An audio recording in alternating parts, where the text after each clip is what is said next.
4장 1절부터 10절까지 말씀인데 한 절씩 교독하겠습니다. 너희 중에 싸움이 어디로부터 다툼이 어디로부터 나느냐? 너희 지체 중에서 싸우는 정욕으로부터 나는 것이 아니냐? 너희는 욕심을 내어도 얻지 못하여 살인하며 시기하여도 능히 취하지 못함으로 다투고 싸우는도다. 너희가 얻지 못함은 구하지 아니하기 때문이요 구하여도 받지 못함은 정욕으로 쓰려고 잘못 구하기 때문이라. 가늠한 여인들아, 세상과 벗된 것이 하나님과 원수됨을 알지 못하느냐? 그런즉 누구든지 세상과 벗이 되고자 하는 자는 스스로 하나님과 원수되는 것이니라. 너희는 하나님이 우리 속에 거하게 하신 성령이 시기하기까지 사모한다 하신 말씀을 헛된 줄로 생각하느냐? 그러나 더욱 큰 은혜를 주시나니 그러므로 일러스되 하나님이 교만한 자를 물리치시고 겸손한 자에게 은혜를 주신다 하였느니라. 그런즉 너희는 하나님께 복종할지어다. 마귀를 대적하라. 그리하면 너희를 피하리라. 하나님을 가까이 하라. 그리하면 너희를 가까이 하시리라. 죄인들아, 손을 깨끗이 하라. 두 마음을 품은 자들아, 마음을 성결하게 하라. 슬퍼하며 애통하며 울지어다. 너희 웃음을 애통으로, 너희 즐거움을 근심으로 바꿀지어다. 주 앞에서 낮추라. 그리하면 주께서 너희를 높이시리라. 아멘. 할렐루야. 오늘 금요기도에 나오신 여러분을 주님의 이름으로 환영하고 축복합니다. 우리 옆에 있는 분들과 함께 인사 나누겠습니다. 하나님께서 당신의 기도에 응답하십니다. 네. 여러분, 하나님을 마음 중심에 모시고 하나님의 뜻을 따라서, 하나님의 말씀 따라서 사는 사람을 우리가 의인이라고 이렇게 부릅니다. 그런데 그렇다면은 하나님을 떠나서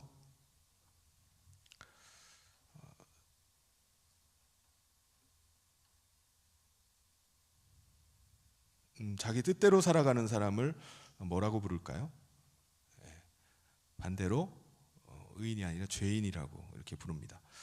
아니, 사람이 자기가 원하는 대로 자기 생각대로 사는 게 당연하지 뭐가 그렇게 대단히 큰 잘못이라고 그걸 죄인이라고 하나. 사람들 중에 자기 탐욕과 욕망을 따라 살지 않는 사람이 세상에 도대체 어디 있다고 그러는가? 그럼 죄인 아닌 사람이 세상에 어디 있는가? 라고 반문할 수가 있습니다. 여러분, 왜 인간이 하나님을 떠나서 자기 뜻대로 자기 탐욕과 욕망을 따라 살면 그게 죄일까요? 그 이유는 하나님을 떠나서 자기 탐욕과 욕망을 따라 살면 어떤 일이 벌어지는지를 보면은 됩니다. 어떤 일이 일어나죠? 우리 야고보서 4장 1절 2절 우리 다시 한번 같이 한번 읽어보겠습니다. 시작. 너희 중에 싸움이 어디로부터 다툼이 어디로부터 나느냐? 너희 지체 중에서 싸우는 정욕으로부터 나는 것이 아니냐? 너희는 욕심을 내어도 얻지 못하여 살인하며 시기하여도 능히 취하지 못함으로 다투고 싸우는도다. 너희가 얻지 못함은 구하지 아니하기 때문이요. 사람들은 각자 다 자기의 탐욕과 욕망을 채우려고 해요. 왜냐하면 그것만 채우면 내가 행복해질 수 있을 것이라고 믿기 때문입니다. 그래서 그거를 얻으려고 계속 그걸 쫓아가요. 그런데 뜻대로 만약에 안 된다, 내가 이거를 못 얻을 것 같다, 그러면 어떻게 하죠? 그걸 얻기 위해서, 차지하기 위해서 싸운다는 거예요. 그걸 자기가 독차지하기 위해서 다툰다는 겁니다. 사람들을 속이고요, 사람들을 죽이기까지 한다는 거예요. 동성애자들은 최근에 자신들의 쾌락을 위해서 다른 모든 사람들이 다 눈을 감으라고 말해요. 입 다물고 있으라고 말합니다. 이게 뭐죠? 포괄적 차별금지법을 제정하고자 하는 이유입니다. 차별금지법이니까 이거 좋은 거 아닌가? 라고 생각할 수 있어요. 차별은 나쁜 거니까 차별하지 않는 게 좋지 않나? 라고 착각하게 만듭니다. 포괄적 차별금지법이 뭔지를 알려주는 영상 하나를 같이 한번 보도록 하겠습니다.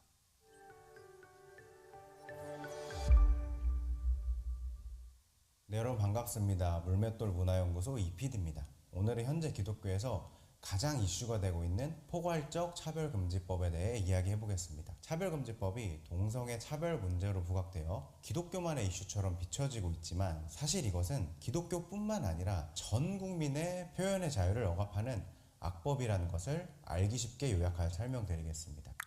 차별을 받고 있는 사람들이 있다면 우리 사회가 보호해줘야 되는 것이 맞습니다. 그래서 우리나라는 차별받는 사람들을 보호하기 위해 개별적 차별금지법이 이미 시행되고 있습니다. 이 법에는 남녀 고용 평등, 임산부, 장애인, 교육기본법, 외국인 근로자 고용 등 차별받는 분들을 위해 많은 법안들이 이미 시행되고 있는 것입니다. 포괄적 차별금지법이 정말 소수 약자들을 위한 법이라면 현재 잘 시행 중인 개별적 차별금지법을 재개정하면 됩니다. 그런데 왜 포괄적 차별금지법을 새로 만들려고 하는 것인지, 또한 이것이 시행되면 어떤 일이 벌어질지 알아보겠습니다. 방금 말씀드린 개별적 차별금지법이 시행되고 있고, 그동안 이것은 건전한 비판의 대상이다, 차별이 아니다 라고 여겨져 오면서 개별적 차별금지법에 포함되어 있지 않던 세 가지 부분이 있습니다. 이 세 가지 내용들을 포괄적 차별금지법에 넣어서 새로운 법을 만들려고 현재 하는 것입니다. 그러면 포괄적 차별금지법에 새롭게 추가되는 이 세 가지를 정리해서 알아보겠습니다. 그중 첫 번째는 성적 지향입니다. 성적 지향은 말 그대로 동성애를 비판하지 못하겠다고 하는 것입니다.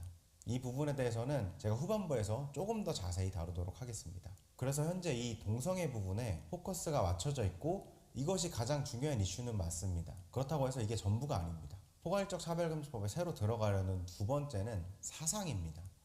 예를 들어 종북 사상을 가진 사람에 대해서 비판을 못하게 되는 것입니다. 만약 누군가가 나는 김일성을 믿는 주체사상 신봉자라고 하면서 공무원이 되고 싶다고 했을 때 이 사람을 주체사상 신봉자라는 이유로 고용하지 않거나 비판하지 못하게 된다는 겁니다. 이렇게 되면 자유 대한민국에서 기존에 없었던 말도 안 되는 일이 발생하게 되는 겁니다. 그리고 새로 들어가려는 세 번째는 종교입니다. 종교. 이것도 예를 들면 사이비 이단 종교로 유명한 신천지의 이만희 교주에 대한 비판도 문제가 될 수 있게 됩니다. 이 세 가지는 그동안 차별이 아니다, 건전한 비판의 대상으로 인식되어 왔습니다. 그런데 이제 이러한 이슈들을 포괄적 차별금지법이라는 이름으로 듣기 좋게 포장하여서 내놓으려고 하는 것입니다. 지금까지 간략한 내용만으로도 충분히 이해할 수 있을 만큼 이것은 정말 심각한 악법입니다. 각자의 건강한 양심과 표현의 자유를 심각하게 제약하는 법이며, 이런 법이 만들어지면 가장 심각한 타격을 받는 곳이 교회가 될 것입니다. 그리고 아까 첫 번째로 말씀드린 동성애 관련 이야기를 좀 더 하자면, 우리나라는 이미 동성애가 불법이 아닙니다. 동성애를 한다고 아무런 처벌을 받지 않고 있으며 이미 사회적 분위기가 동성애에 대해 그런가 보다라고 생각하는 사회 분위기입니다. 자료를 좀 보겠습니다. 국가인권위원회의 통계 자료를 보면 국가인권위원회가 설립될 때부터 지금까지 동성애 때문에 차별당했다고 들어온 건수는 전체 차별 신고 건수의 1.1%에 불과하며, 여기 옆에 보이는 항목인 나 전과자다, 전과 때문에 차별을 받았다고 신고된 건수와 수치가 비슷합니다.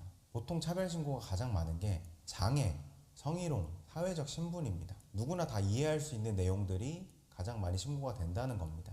다시 동성애 관련 이슈인 성적 지향으로 넘어오면 성적 지향 관련 신고가 되고 실제 심사 결과 문제가 있다고 인정된 게 보통 1년에 아예 없거나 많아야 1년에 2건 정도입니다. 2017년 딱 1년 동안만 갑자기 수치가 말도 안 되게 치솟아 올랐는데, 이건 사실 통계적으로도 일반적이지 않다고 표현할 수 있을 만큼 독특한 지표입니다. 사실 이때 관련 사회 분위기나 이런 거에 대해서도 할 말은 많지만 잠시 접어두겠습니다. 이런 내용들만 보더라도 이미 불법이 아닌 동성애를 합법화하려는 시도랑 이미 실제 차별을 받고 있지 않은데 이걸 부각시켜서 시행하려는 것은 반대 세력을 축소하려는 시도로밖에 보이지 않습니다. 또한 포괄적 차별금지법은 교회에서 동성애를 반대하는 설교를 해도 처벌하지 않는다, 이런 주장들도 있더라고요. 근데 이 점도 바로잡을 필요가 있습니다. 종교시설에서 동성애를 비판하는 설교는 제재 대상이 아닐 수 있지만 이게 유튜브나 방송이나 다른 미디어로 나가게 되면은 제재를 받을 수 있는 겁니다. 즉 결과적으로는 교회 설교 자체가 제한될 수 있는 상황인 겁니다.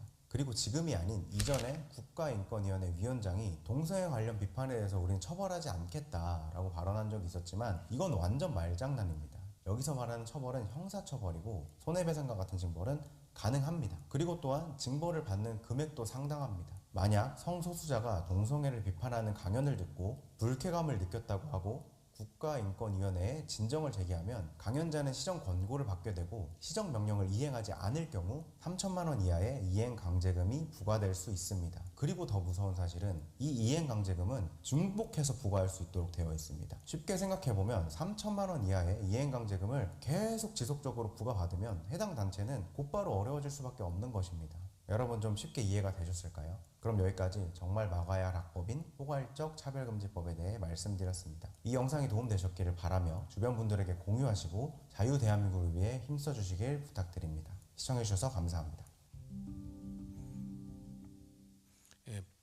포괄적 차별금지법이 그럴듯하게 포장되어 있지만은 그것의 실체는 포괄적 차별금지법이 입법이 된 나라들을 보면은 알 수가 있습니다. 인간의 탐욕과 욕망을 따라 살도록 부추기고 차별하지 말자라고 이야기하지만은 심각하게 역차별을 하는 법이 바로 이 포괄적 차별금지법인 겁니다. 독일에서 차별금지법이 통과된 지 11년 만에 2017년에 동성결혼이 합법화가 됐어요.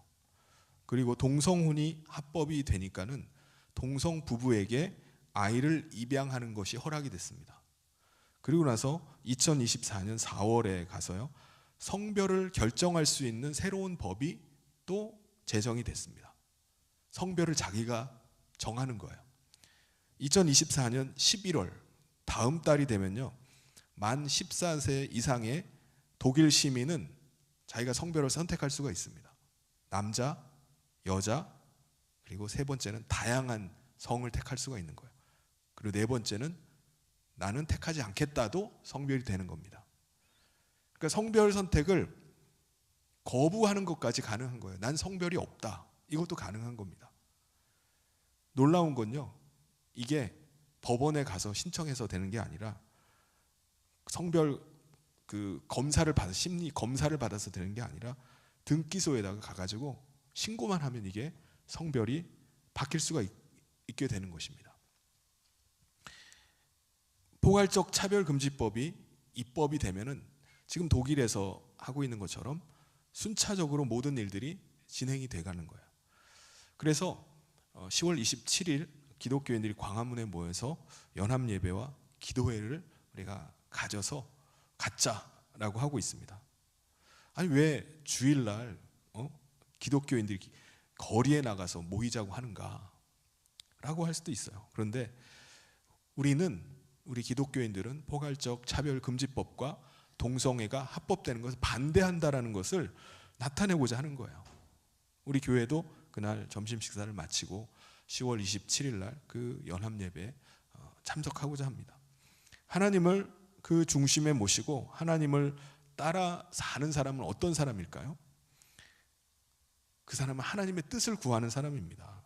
내 뜻이 아니라 내 마음 안에 계시는, 내 중심에 계시는 하나님이 과연 무엇을 원하시는가, 무엇을 기뻐하시는가, 그걸 구하는 사람이에요. 그래서 내 뜻과 내 욕망과 내 정욕이 원하는 대로 사는 게 아니라 하나님이 기뻐하시는 대로 살려고 하는 겁니다. 그게 의인이에요. 우리 그리스도인이 된 사람들입니다. 우리가 과거에 세상에 속해 있었지만 우리가 그리스도의 은혜로 하나님께 돌아와서 그리스도를 모시고 하나님의 뜻을 쫓아서 사는 존재들이 되었습니다. 그래서 우리가 기도할 때도 우리가 어떻게 기도하죠? 과거에 우리가 하나님을 떠나 있을 때는 다 우리 기도가 다 자기의 욕망을 채우기 위한 게 우리 기도였어요. 지금도 다른 신을 믿는 수많은 종교인들은 뭘 기도하죠? 기도의 내용이 뭡니까? 내 탐욕과 내 욕망을 좀 채워달라는 거예요. 자기 신에게 구하는 겁니다. 근데 우리의 기도는 달라질 수밖에 없는 거예요. 내 소원 이루기 위해서 내 탐욕 채우게 해달라고 기도하는 게 아니라 야고보서 4장 3절에 뭐라고 말씀하죠? 우리 같이 한번 읽어보겠습니다. 시작. 구하여도 받지 못함은 정욕으로 쓰려고 잘못 구하기 때문이라. 우리는 우리의 탐욕과 욕망을 채우기 위해서, 하나님께 받아내기 위해서 우리가 기도하는 게 아닙니다. 우리는 기도를 통해서 하나님의 뜻을 구하는 거예요. 그리고 그 뜻이 이루어지기를 위해서 기도하는 겁니다. 오늘 우리는 세상에 속해 있다가 하나님께 돌아와서 하나님께 속한 자로 우리가 이 세상을 살아갑니다. 우리가 사는 이 세상은 장차 멸망당할 곳입니다. 이 세상이 왜 멸망될 수밖에 없는 거죠? 이 세상을 통치하고 지배하는 자가 있어요. 바로 사탄입니다. 우리도 이 세상에 속해 있을 때는요, 이 사탄의 통치하에 사탄에게 결박되어서 살아갔어요. 사탄은 하나님조차 속이려고 하고 하나님을 대적하는 자가 바로 사탄입니다. 우리 인간을 속여서 하나님을 떠나게 하고 하나님을 대적하는 자로 죄 가운데 빠져 살게 한 존재가 바로 사탄이에요. 그래서 우리 인간을 끊임없이 자기 탐욕과 욕망 가운데 살도록 하는 존재가 사탄이에요. 그래서 우리 인간이 사탄의 억압하에 있으니까 다 죄 가운데 살아갑니다. 죄를 죄로 여기지 않고 그 가운데 살아가요. 세상은 그래서 점점점 악해져 갑니다. 이게 사탄이 다스리고 통치하는 세상이에요. 그런데 예수님께서 오셔서 십자가에서 이 사탄의 죄악을 다 드러내셨어요. 사탄이 어떤 존재인지를 다 밝히 나타내셨습니다. 그래서 사탄을 정죄하시고 심판하셨어요. 예수님이 이 땅에 오실 때, 다시 오실 때 우리 믿는 자들을 불러내시고 이 세상을 멸망시키실 것입니다. 그래서 결국 사탄에게 속해 있고 사탄을 따라서 자기 탐욕과 욕망을 따라 살아가는 자는 어떻게 되는 거죠? 사탄과 함께 멸망을 당하는 것입니다. 오늘 우리는 과거에 세상을 쫓아서 살던 사람이에요. 세상 가치관 쫓아가고요, 세상의 방법 쫓아가고요, 세상이 추구하는 거 우리도 그걸 추구하면서 살아갔어요. 세상이 가고자 하는 방향대로 우리도 그냥 거기를 따라 살아갔습니다. 내가 지금 어디로 가고 있는지, 내가 뭘 위해서 사는지 그걸 모른 채 사람들이 그냥 그렇게 사니까 이게 인생 사는 거구나, 세상 사는 거구나 하고서 그냥 쫓아갔던 것입니다. 이 세상을 쫓아가지 않으면은 나는 뭐가 낙오되는 것 같고 뭐 불행한 것 같고 잘못 사는 것 같이 여겨지는 거예요. 세상 쫓아가지 않은 걸 두려워하는 거예요. 나 이러다가 세상 못 쫓아가면 어떻게 하지? 그것이 죄악임을 인지하지 못하고 사람들이 다 그렇게 사니까 나도 사람들처럼 그렇게 살아갑니다. 그게 죄악의 길이건 잘못된 것이건 상관없어요. 그게 가장 잘 사는 거로 생각하고 그냥 쫓아가는 겁니다. 근데 문제는 우리가 하나님께 돌아왔잖아요. 그리스도인이 되었어요. 근데 아직도 그렇게 사는 겁니다. 말하는 거나 행동하는 걸 보면요, 이게 하나님께 돌아온 사람인지 세상에 그냥 있는 사람인지 구분이 안 돼요. 세상과 그냥 똑같이 살아가요. 달라진 것이 있다면 그냥 교회에 나온다는 거 외에는 생각하는 것도 추구하는 것도 가는 방향도 달라진 게 없어요. 이걸 뭐라고 말씀하죠? 4절에서요, 간음하는 여인들이라고 이렇게 말합니다. 세상과 짝하고 있는 사람, 주님께 돌아왔음에도 불구하고 세상을 그리워하고 세상을 추구하고 살아가는 사람, 간음한 여인이라는 거예요. 그래서 세상과 짝하는 것이 하나님과 원수된 것인 줄 모르느냐라고 말씀합니다. 하나님께 돌아왔는데 왜 또 세상을 추구하고 왜 하나님을 쫓는 게 아니라 왜 네 욕망과 탐욕을 쫓아서 살아가느냐.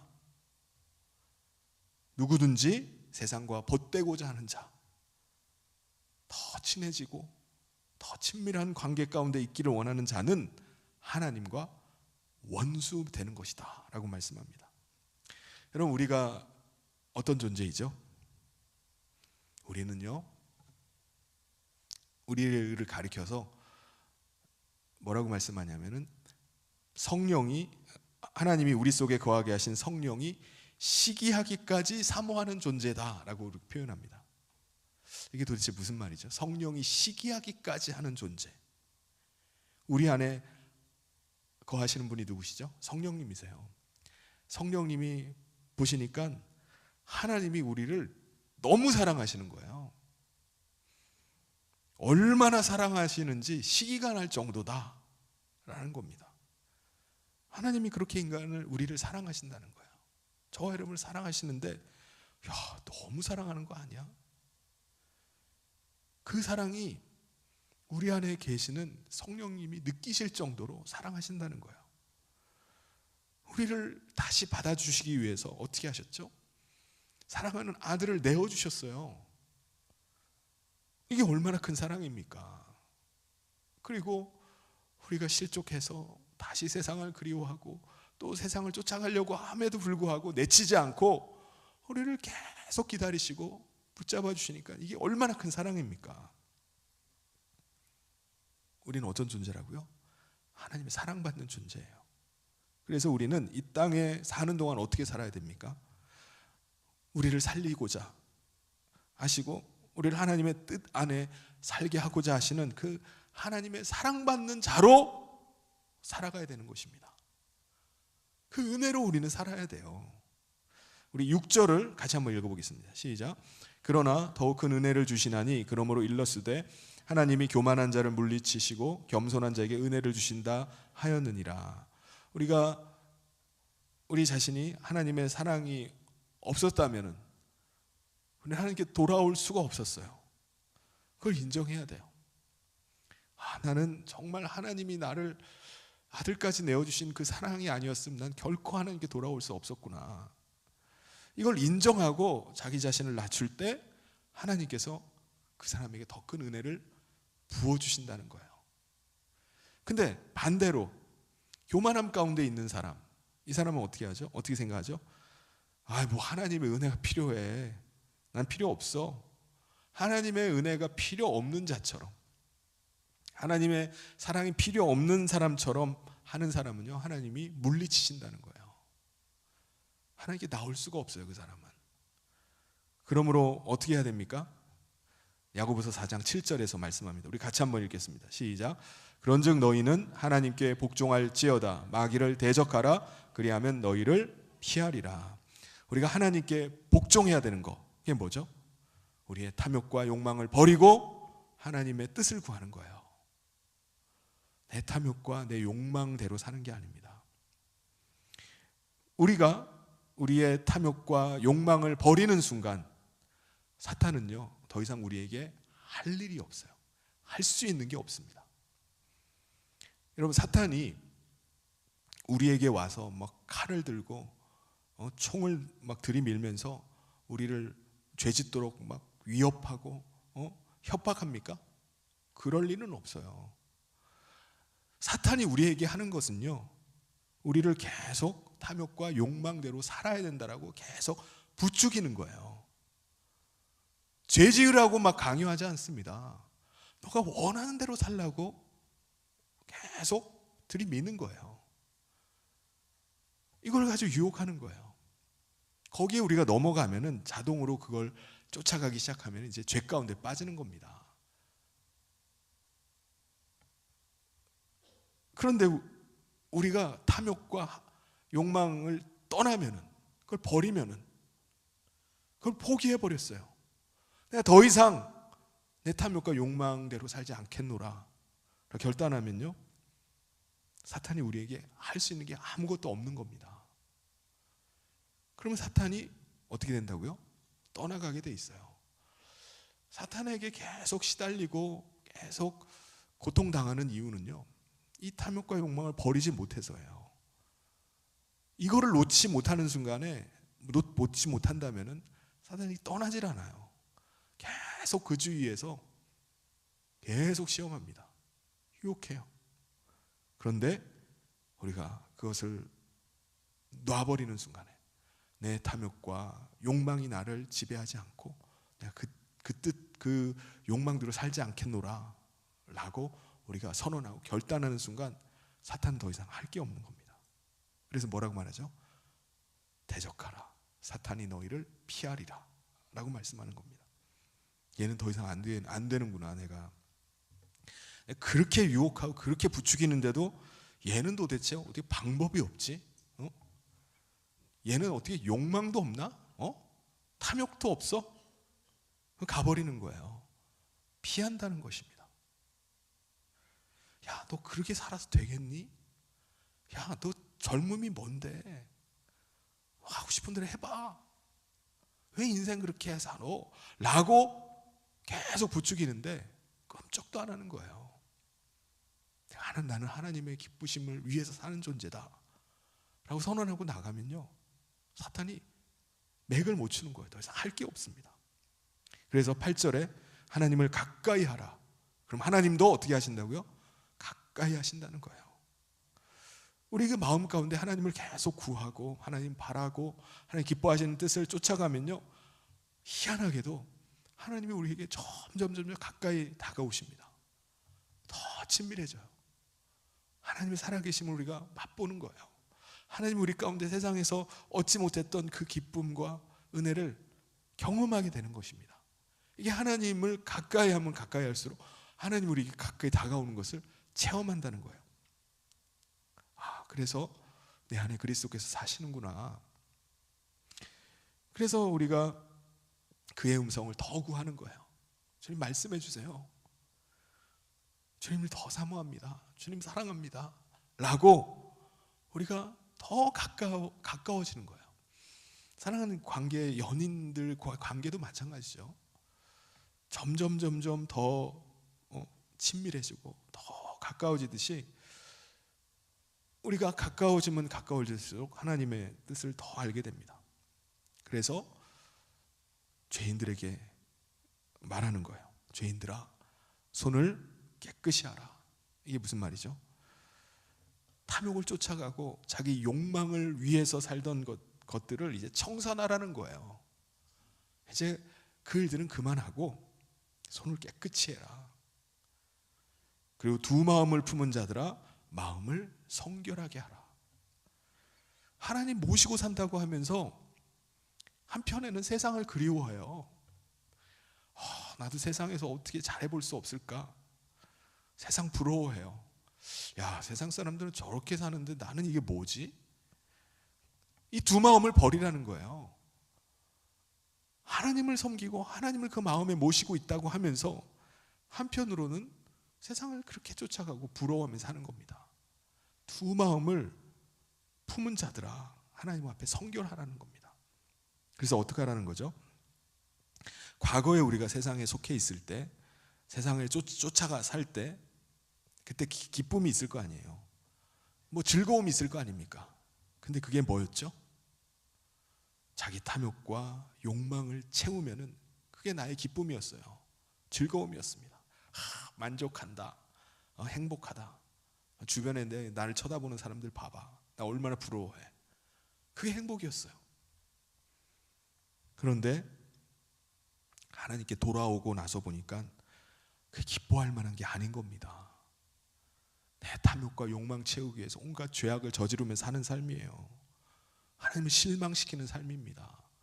하나님을 떠나서 살아가고 있었던 거예요. 그래서 거기에 대해서 어떻게 하라는 거죠? 슬퍼하고 애통하며 울라고 말씀합니다.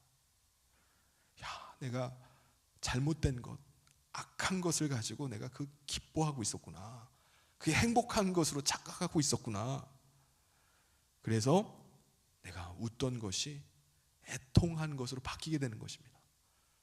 마음이 아픈 거예요. 기뻐하던 것이 더 이상 기쁨이 아닌 겁니다. 전에는 하나님 떠나서 두 마음을 품고 있었을 때 그게 기쁨이었는데 전혀 기쁜 게 아니에요. 내가 하나님의 마음을 한없이 아프게 하고 있었구나. 그래서 애통하게 된다는 겁니다.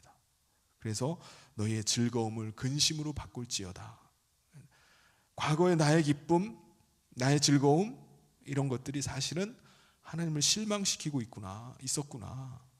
그래서 이제는 그것이 근심이 되는 거예요.